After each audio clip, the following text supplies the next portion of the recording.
Para mga brother, this is our day 148. Gagawin natin ngayon, tatry natin tong program 36 niya. Ito yung pinaka-last program niya. So medyo heavy to, may incline. So ngayon nag-start ako. Incline 5-6 speed agad. Let's go, for 1 hour gagawin natin. Grabe.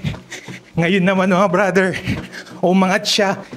Incline 10, 8 speed. Sana kayanin natin. Yan, 1K done. Let's go. Ginawa ko sa 12 speed, incline 11. 1 minute lang sa 12. Kasi hindi kaya. Binaba ko siya ng 5 speed. Let's go. Incline 7, 12 speed, 1 minute lang tayo. Hindi kaya. Flat na tayo all the way hanggang mag 1 hour. Let's go.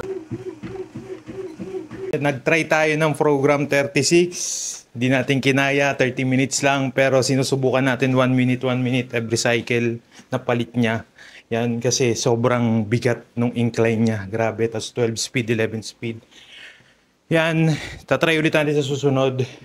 Kasi medyo mabigat sa thigh part natin. Nabigla tayo. Yan. Ulitin ko. Sulitan naman yung isang araw natin. It's Monday today. 7 PM. Let's go. Ingat and run safe everyone. Bye-bye. Thank you.